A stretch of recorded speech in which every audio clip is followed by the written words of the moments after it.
तस्वीरों से आप इस बात का अंदाजा अवश्य लगा सकते हैं कि छात्रों की मांग जेपीएससी में सीबीआई जांच की मांग कराने को लेकर है।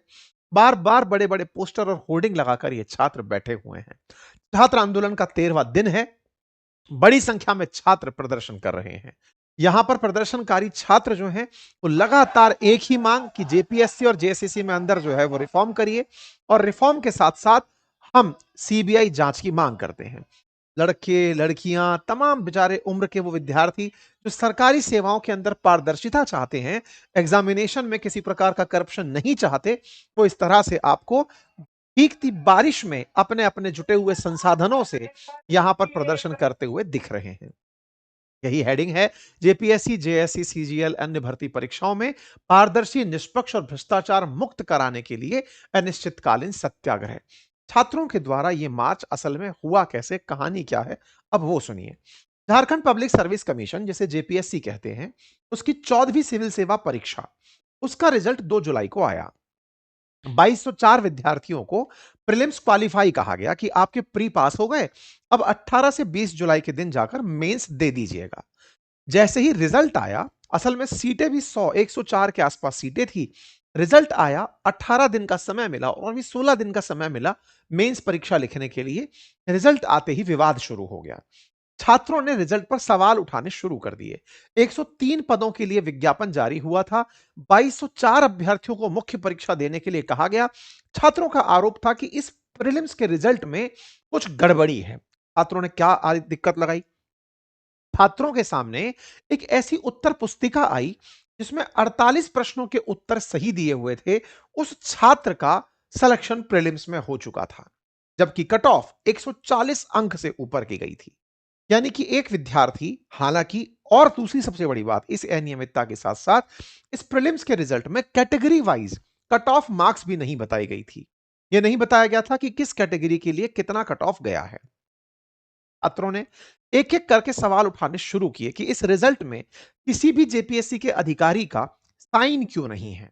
इस प्रकार से इस रिजल्ट को जारी कर दिया गया। सोचिए, 2 तारीख को रिजल्ट जारी हो रहा है, 18 तारीख को मेंस होना है, और इस बीच में छात्र इस विषय को लेकर के एक दूसरे के बीच चर्चा में आने लगते हैं कि यार ये ऐसे हो कैसे सकता है कि बिना प्रामाणिकता की पुष्टि हुए भी रिजल्ट जारी कर दिया गया है। छात्र इस बात को लेकर के मांग करने लगे कि यह पारदर्शी रिजल्ट नहीं है, भर्ती प्रक्रिया कॉम्प्रोमाइज हुई है, भर्ती प्रक्रिया में कुछ गड़बड़ है। छात्रों का यह आरोप धीरे धीरे बढ़ने लगा। छात्रों ने कहा कि निश्चित ही सीटें बेच दी गई हैं। असल में जेपीएससी की परीक्षा से, जिस तरह से स्टेट पीसीएस में यूपी पीसीएस है, आरपीएससी है, ये तमाम प्रशासनिक परीक्षाएं भी आयोजित कर रही हैं। मतलब ये, इनसे प्रशासनिक अधिकारी बनेंगे आप, एसडीएम डीएसपी जैसे पदों तक पहुंचते हैं। इस बात को लेकर छात्रों ने प्रदर्शन करना शुरू कर दिया। लोगों ने सत्याग्रह, भूख हड़ताल करना शुरू किया। छात्र अपने अपने तरीके से प्रदर्शन करने लगे। छात्रों के साथ साथ एक व्यक्ति और भी, देवेंद्रनाथ महतो, जो कि राजनीतिक दल से आते हैं, वो भी भूख हड़ताल पर बैठ गए, जिन्हें सोनम वांगचुक 2.0 कहा गया। छात्रों के अंदर एक प्रकार से, हालांकि छात्र बार बार कह रहे हैं कि आंदोलन राजनीतिक नहीं है, लेकिन देवेंद्र महतो राजनीतिक दल से बिलोंग करते हैं। वो भी यहां पर प्रोटेस्ट पर, भूख हड़ताल पर बैठ गए। भूख हड़ताल पर बैठे तो सोनम वांगचुक ने उनसे बातचीत भी की, और बातचीत करके उन्हें पानी पीने का आह्वान किया, पानी पीजिए। तो कुल मिलाकर छात्रों का प्रोटेस्ट होने लगा, और छात्रों के प्रोटेस्ट में छात्रों के साथ साथ जो भी, जैसे जयराम कुमार महतो हैं, उनका भी समर्थन आने लगा कि आप सब लोग प्रदर्शन कर रहे हैं। इस बात को लेकर के वो सीएम से मिलने भी गए। अब सीएम से मिलने क्यों गए? असल में झारखंड के अंदर जो शिक्षा विभाग है वो सीएम के पास ही है। हेमंत सोरेन के पास ही शिक्षा विभाग है, तो उनके पास भी बार बार इस बात को लेकर मांग उठ रही थी। छात्रों का कहना क्या था? उनका कहना था कि साहब, ये परीक्षा केवल जेपीएससी की बात नहीं है। आपकी जेएसएससी की बात हो या राज्य भर्ती एजेंसी जितनी भी हैं, उनमें सब जगह अनियमितताएं हैं।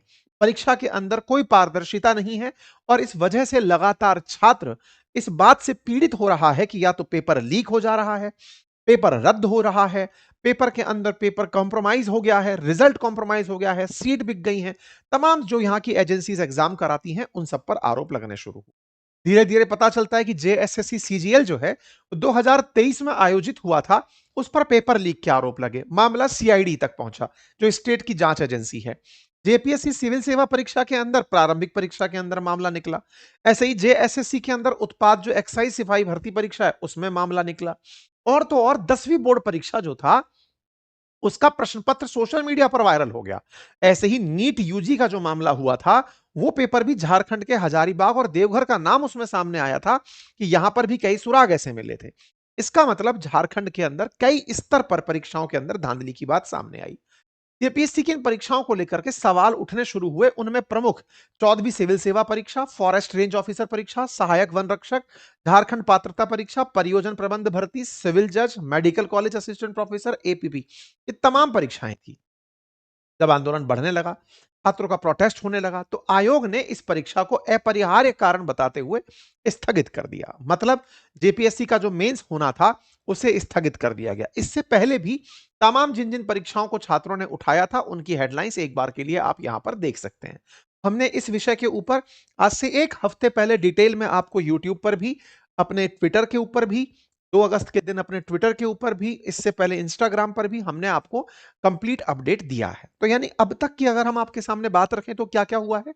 तो 19 अप्रैल को जो सिविल सेवा प्रारंभिक परीक्षा हुई थी, जिसके परिणाम घोषित होने के बाद में कथित अनियमितताओं का मामला निकल कर आया, जिसकी मुख्य परीक्षा 18-20 को होनी थी, उसमें पेपर लीक की बात सामने आने की बात हुई थी कि कुछ तो गड़बड़ है। छात्रों ने इस बात को जब उठाना शुरू किया, तो जेपीएससी के जो चेयरमैन रहे, जो कि पूर्व मुख्य सचिव थे, जिनका नाम एल ख्यांगते था, उन्होंने अपने पद से इस्तीफा दे दिया। छात्रों के प्रोटेस्ट के चलते उन्होंने पद से इस्तीफा दे दिया। सरकार ने उनके पद के इस्तीफे को स्वीकार भी कर लिया और साथ ही साथ इसी तारीख को एफआईआर भी दर्ज कर ली। मुख्यमंत्री ने 23 जुलाई को सीआईडी को जांच सौंपते हुए, जहां जेपीएससी की परीक्षा आयोजित होती है, उस कार्यालय पर छापेमारी करवाई और 8 जगह जब छापेमारी हुई, तो परीक्षा नियंत्रक जो श्वेता गुप्ता हैं, उनके साथ 11 लोगों को गिरफ्तार किया। साथ ही साथ जो जेपीएससी के अध्यक्ष हैं, उनसे कई घंटों की पूछताछ की गई। इसके बाद जेपीएससी और जेएसएससी की ओर से 25 जुलाई से 29 सितंबर तक आयोजित होने वाली जो 9 परीक्षाएं हैं, उन्हें रद्द करने की घोषणा कर दी गई। अर्थात छात्र प्रोटेस्ट रंग लाना शुरू हुआ। लेकिन इस रंग में छात्र यही नहीं रुके कि परीक्षाएं रद्द कराने भर से, पूछताछ और गिरफ्तारी से काम नहीं चलेगा। यह मामला असल में जेपीएससी में आयोजित कराई गई कई पूर्व परीक्षाओं पर भी पहुंचता है, क्योंकि कथित धांधली पहले भी हुई होगी। और ऐसे में छात्र चाहते हैं कि राज्य की जो खुद जांच एजेंसी सीआईडी है, वो जांच ना करे। क्यों ना करे? क्योंकि उसमें हेमंत सोरेन खुद शिक्षा मंत्री हैं, खुद ही की जांच एजेंसी है, तो वो खुद को क्लीन चिट दे जाएंगे। मांग करनी है कि साहब हमको सीबीआई के द्वारा जांच करा दी जाए, केंद्रीय एजेंसी जांच करे, इस मामले की तह तक पहुंचे। इस बात को लेकर के छात्रों ने अपनी तरफ से प्रदर्शन जारी कर दिए। इन्होंने केवल यह कहा कि हम लोग ये चाहते हैं कि इस मांग को, मतलब हमारी जांच जो है, उसको सीआईडी से ना कराकर सीबीआई से कराया जाए। अब इसमें अभ्यर्थियों ने कुछ बातें रखी। क्या रखा? पहली बात यह रखी कि जो परीक्षा आयोजित कराने वाली एजेंसी थी ना, जिसका नाम है TSR data processing private limited, that is DDPL, बोले उसके द्वारा जितनी भी परीक्षाएं अब तक ली गई हैं, उन्हें सबको रद्द किया जाए। यानी कि जो जेपीएससी की परीक्षा कराने वाली जो प्राइवेट एजेंसी सरकार ने ली हुई है, बोले उसने अब तक जो भी परीक्षाएं कराई हैं, उनको पहले रद्द करो और जेपीएससी जेएसएससी की कथित अनियमितताओं को सीबीआई से जांच करो। क्योंकि भर्ती परीक्षा में जो गड़बड़ियां हुई हैं, उनके अधिकार, जो जिम्मेदार अधिकारी हैं, उनको निलंबित करो और दोषी जो लोग हैं, उनके खिलाफ सख्त से सख्त कार्रवाई करो। सॉल्यूशन के रूप में छात्रों ने कहा कि जिन अधिकारियों का 10 साल से अधिक का track record neat and clean रहा हो, ऐसे पदाधिकारियों को आप अधिकारी के रूप में नियुक्त करो। छात्रों की मांग में एक मांग और निकली। असल में जेपीएससी की परीक्षा आयोजित कराने वाली जो संस्था है, जो मतलब जो एजेंसी है, उस एजेंसी ने एक व्यक्ति के ऊपर सवाल उठाए और वो व्यक्ति अभय तिवारी नाम से पता चला। ये जो व्यक्ति है, जिसका नाम आपने अभी ये देखा, डाटा प्रोसेसिंग यूनिट डीडीपीएल, इसके अंदर ये पूर्व में मैनेजर पद पर रहा है। इसको ही असल में मास्टरमाइंड बताया जा रहा है। कहा जा रहा है कि अभय तिवारी 13 साल में 12 प्रतियोगी परीक्षाओं को पास कर गया, जिसमें इसके द्वारा जो भी परीक्षाएं थी, उनकी एक पूरी फहरिस्त है। पुलिस अवर निरीक्षक परीक्षा, भारतीय नौसेना परीक्षा, भाभा परमाणु अनुसंधान परीक्षा, तमाम परीक्षाओं को यह व्यक्ति पास कर गया। कारण क्योंकि ये इस कंपनी के अंदर प्रबंधक का काम संभालता था। आज ये व्यक्ति पौड़िया हाट के अंदर प्रबंध अधिकारी के पद पर बैठा हुआ है और इसके कई जो रिश्तेदार हैं, जो कि इसी एजेंसी से जो जो परीक्षाएं हुई, उनके माध्यम से सेलेक्ट होकर बैठे हैं। तो बोले ये असली मास्टरमाइंड है। इसका भाई और पत्नी जो है, इसकी झारखंड सरकार में नौकरी कर रहे हैं। तो बोले जिस एजेंसी ने इतनी सारी परीक्षाएं आयोजित कराई हो, क्योंकि ये खुद पास हो रखा है, ये असली मास्टरमाइंड है। तो मास्टरमाइंड है तो इसने इसका मतलब पेपर पहले भी कॉम्प्रोमाइज किए हैं।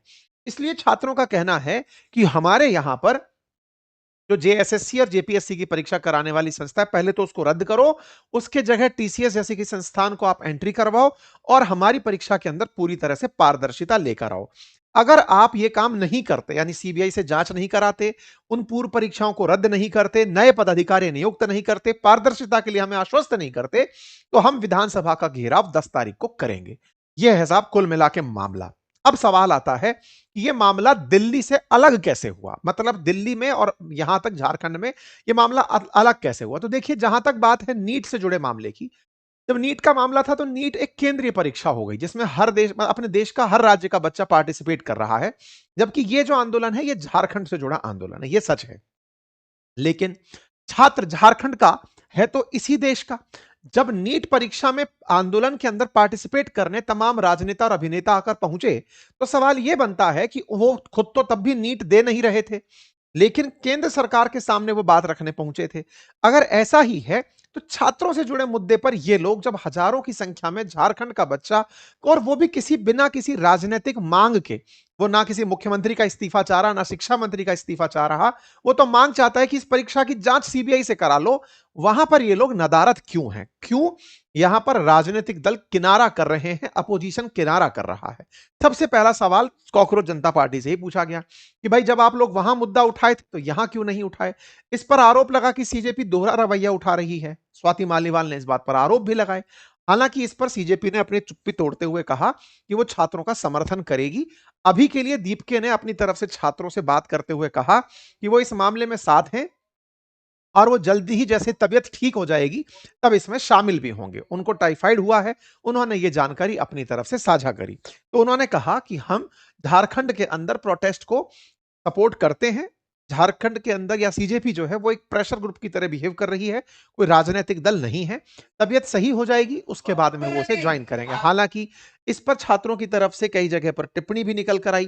कुछ छात्रों की इसके ऊपर प्रतिक्रिया निकल कर आई कि ये जितनी भी चीजें आप बता रहे हैं, इस पूरी कहानी में दीप के जिस बात को रख रहे हैं कि उनकी तबीयत ठीक नहीं है, लेकिन वो एक तस्वीर में कोल्ड ड्रिंक पीते हुए दिखाई दिए।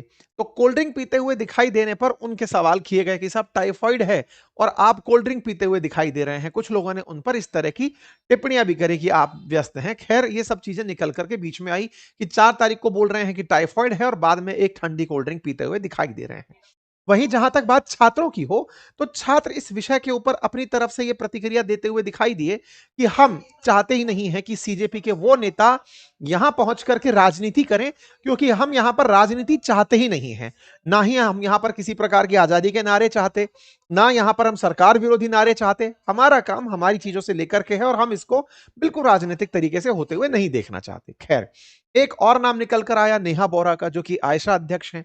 उन्होंने भी कहा है कि वो यहां पर पहुंचेंगी और वो 7 तारीख को ही विधानसभा का घेराव करेंगी, जबकि यहां पर छात्रों ने पहले से ही अनाउंस 10 तारीख का किया हुआ है।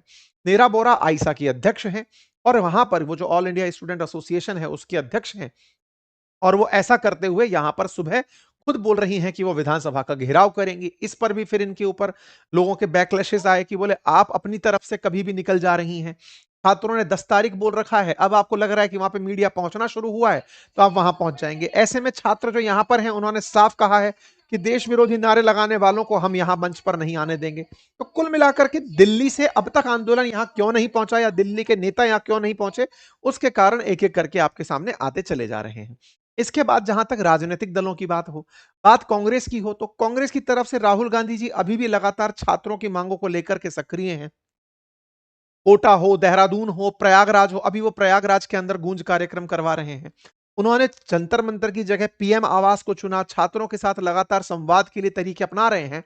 लेकिन छात्रों का कहना है कि जब आप इतना ही कर रहे हैं तो झारखंड भी आ जाइए और झारखंड के ऊपर भी कुछ बोल दीजिए। सवाल का जब और तह तक जांचने पहुंचे तो पता चलता है कि कांग्रेस और झारखंड के अंदर जो सत्तारूढ़ पार्टी है, सोरेन की जो पार्टी है, इनके बीच में गठबंधन सरकार है। असल के अंदर इन दोनों की सरकारें चल रही हैं, तो बोले अपनी ही सरकार के खिलाफ कोई कैसे प्रोटेस्ट करे। झारखंड विधानसभा में 81 सीटें हैं और 81 सीटें में जो झारखंड मुक्ति मोर्चा जिसके सोरेन है, उसके पास 34 सीटें हैं और कांग्रेस के पास 16 हैं। तो कांग्रेस की मदद से यहां सरकार चल रही है, तो बोले वो उसके खिलाफ कैसे प्रोटेस्ट करने जा सकते हैं। लोगों का ये तर्क निकल कर आया। इसी के चलते बीजेपी के जो एमपीज हैं, क्योंकि बीजेपी यहां विपक्ष में बैठी है, वो पार्लियामेंट में इस बात को लेकर के प्रदर्शन कर रहे हैं।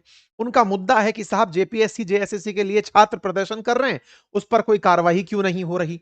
तो झारखंड के सांसद हों या फिर बीजेपी के नेता हों, वो इस बात को लेकर के अपनी तरफ से प्रदर्शन कर रहे हैं। ये सारी बातें बीजेपी झारखंड की तरफ से उठाई गई कि हेमंत सोरेन युवाओं के सपनों के साथ खिलवाड़ क्यों कर रहे हैं। ऐसे में झारखंड के भी जो मतलब रांची के जो सांसद हैं, तमाम लोग जो हैं, वो इस बारे में लगातार चर्चा करते हुए बाहर दिखाई दे रहे हैं। तीसरे नेता साहब केजरीवाल जी की बात कर लो।